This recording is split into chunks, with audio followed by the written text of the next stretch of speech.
ಸರಿ, ಇಲ್ಲೊಂದು ಸಣ್ಣ ಪ್ರಶ್ನೆ. ಈ ಮನೆ ದೇವರು, ಇಷ್ಟ ದೇವರು, ಕುಲದೇವರು, ಇದೇ ನನಗಿನ್ನೂ ಅರ್ಥ ಆಗಿಲ್ಲ. ಅಂದರೆ ಈಗ ನಮ್ಮ ಅಜ್ಜಿ ತಾತ ಹೇಳಿರ್ತಾರೆ, ಇದು ನಮ್ಮ ಮನೆ ದೇವರು, ಇದಕ್ಕೆ ನಾವು ಕೈ ಮುಗಿಬೇಕು. ಇದರ ಒಂದು ಮೂಲ ಏನು?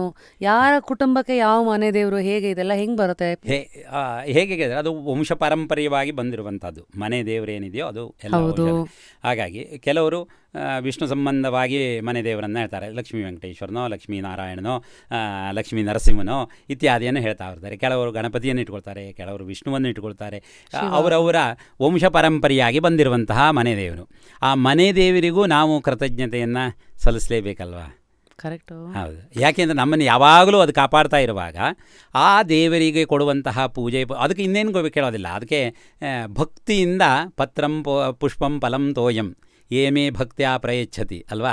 ಭಕ್ತಿಯಿಂದ ಒಂದು ಕೊಡುವಂಥದ್ದು, ಒಂದು ಹೂವು ಕೊಡಲಿ, ಹೂವು ಹೆಸಲು ಕೊಡಲಿ, ಒಂದು ಪತ್ರೆ ಹಾಕುವಲ್ಲಿ ಒಂದು ಪತ್ರದ ದಳವನ್ನು ಹಾಕಲಿ, ಒಂದು ಅಭಿಷೇಕನೇ ಮಾಡಬೇಕು ಅಂತಿಲ್ಲ, ಒಂದು ಡ್ರಾಪ್ ನೀರು ಕೊಟ್ಟರೂ ಸಾಕಲ್ಲ, ಇದರಿಂದ ನಾನು ಸಂತೋಷ ಪಡ್ತೀನಿ ಹೇಳಿ ಭಗವಂತ ಹೇಳ್ತಾನೆ ಅಲ್ವಾ? ಹಾಗಿರುವಾಗ ಅಂತಹ ಇದನ್ನು ಅನಾದಿ ಕಾಲದಿಂದ ಪೂಜಿಸಿಕೊಂಡು ಬಂದಿರುವಂತಹ ಮನೆ ದೇವರು ಏನಿದೆಯೋ, ಮನೆಯಲ್ಲಿರುವಂತಹ ಅದು ಕುಲದೇವರು ಯಾವುದೇ ಆಗಿರ್ಬೋದು, ಯಾವುದೇ ದೇವರು ಡಿಸೈಡ್ ಮಾಡ್ತಾರೆ ಸರ್.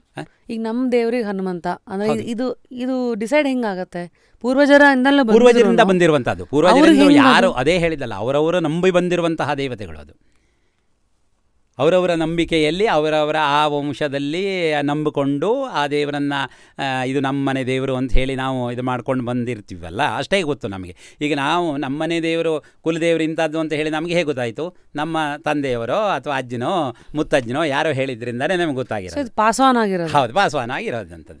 ಹಾಗೆ ಬಂದಿರುವಂತಹ ಮನೆ ದೇವರು ಕುಲದೇವರು ಏನಿದೆಯೋ ಆ ದೇವರಿಗೆ ಮಾಡುವಂತಹ ಪೂಜೆ ಪುನಸ್ಕಾರಗಳನ್ನು ಬಿಟ್ಟಾಗ ಬರುವಂತಹ ಆ ಕೋಪಕ್ಕೆ ಅದು ಆದಿ ದೈವದ ಕೋಪ ಅಂತ ಹೇಳ್ತಾರೆ. ಆದಿ ದೈವ ತಾಪತ್ರಯ, ಮೂರರಲ್ಲಿ ಒಂದು.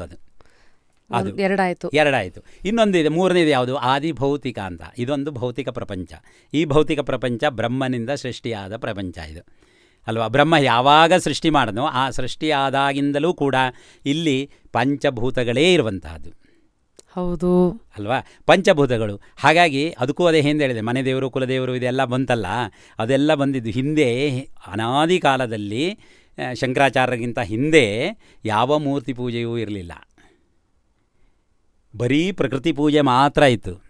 ಪ್ರಕೃತಿ ಯಾವುದು ಕೇಳಿದರೆ ಪೃಥ್ವಿ, ಅಪು, ತೇಜೋ, ವಾಯು, ಆಕಾಶ ಅಲ್ವಾ? ಭೂಮಿ, ನೀರು, ಗಾಳಿ, ಅಗ್ನಿ, ಆಮೇಲೆ ಆಕಾಶ ಏನಿದೆಯೋ ಈ 5 ವಸ್ತುಗಳೇನಿದೆಯೋ ಆ 5 ವಸ್ತುಗಳ ಪೂಜೆಯೇ ನಡ್ಕೊಂಡು ಬರ್ತಾ ಇರ್ತಿತ್ತು, ನಡೀತಾ. ಇವತ್ತು ಅದರ ಪ್ರತೀಕವಾಗಿ ನಾವಿವತ್ತೂ ಆಚರಣೆಯನ್ನು ಇಟ್ಕೊಂಡಿದ್ದೀವಿ, ಹಬ್ಬವನ್ನು ಇಟ್ಕೊಂಡಿದ್ದೀವಿ.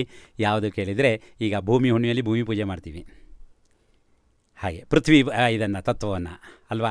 ಆ ರೀತಿ ಯಾವುದೇ ಒಂದು ಪೂಜೆ ಮಾಡುವಾಗ ಕೂಡ ಜಲತತ್ವದಲ್ಲಿ ಪೂಜೆ ಮಾಡ್ತೀವಿ. ಒಂದು ಹೋಮವೋ ಹವನವೋ ಮಾಡುವಾಗ ನಾವು ಕಲಶ ಇಡ್ತೀವಿ, ಕಲಶ ಇಟ್ಟು ಅಲ್ಲಿ ನೀರು ಹಾಕ್ತೀವಿ ಅಲ್ವಾ?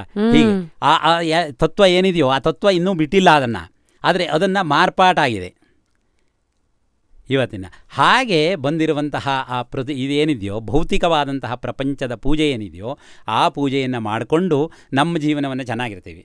ಯಾವುದೇ ಒಂದು ವ್ಯಕ್ತಿಯು ಕೂಡ ನೋಡಿ, ನಮ್ಗೆ ಕಷ್ಟ ಬರಬೇಕು ಅಂತ ಅನಿಸೋದೇ ಇಲ್ಲಲ್ಲ, ಹೇಳೋದೇ ಇಲ್ಲ ಯಾವ ವ್ಯಕ್ತಿಯು. ನಮಗೆ ಸುಖ ಇರಲಿ ಅಂತ ಹೇಳುವಂಥದ್ದೇ. ಸುಖ ಬೇಕು ಹೇಳೋದಕ್ಕೆ ಏನೆಲ್ಲ ಬೇಕೋ ಅದೆಲ್ಲ ಮಾಡ್ಕೊಂಡು ಹೋಗ್ತಾ ಇರ್ತೀವಿ. ಹಂಗೆ ಅದು ಹಾಗೆ ಭಾಳ ಚೆನ್ನಾಗಿ ಎಕ್ಸ್ಪ್ಲೈನ್ ಮಾಡಿದ್ರಿ. ಹೀಗಾಗಿ ಪುರಾಣಗಳಲ್ಲಿರುವಂಥ ಒಂದಷ್ಟು ವಿಚಾರಗಳ ಹೀಗೆ ಈ ಒಂದು ಆದಿ ಭೌತಿಕವಾದಂಥ ಪ್ರಪಂಚದಿಂದ ಬರುವಂತಹ ತಾಪತ್ರಯಕ್ಕೆ ಮೂರರಲ್ಲಿ ಇದು ಹೇಗೆ ಬರುತ್ತೆ ಅಂತ ಕೇಳ್ಬೋದು ನೀವು ಅಲ್ವಾ? ಈ ತಾಪತ್ರಯ ಹೇಗೆ ಬರುತ್ತೆ ಕೇಳಿದರೆ, ಕೆಲವೊಮ್ಮೆ ನಮಗೆ ಭೂಮಿಯಿಂದ ತೊಂದರೆ ಬರುತ್ತೆ, ಕೆಲವೊಮ್ಮೆ ನಮಗೆ ಗಾಳಿಯಿಂದ ತೊಂದರೆ ಬರುತ್ತೆ, ಕೆಲವೊಮ್ಮೆ ನೀರಿನಿಂದ ತೊಂದರೆ ಬರುತ್ತೆ ಅಲ್ವಾ? ಕೆಲವೊಮ್ಮೆ ಆಕಾಶದಿಂದ ತೊಂದರೆ ಬರುತ್ತೆ.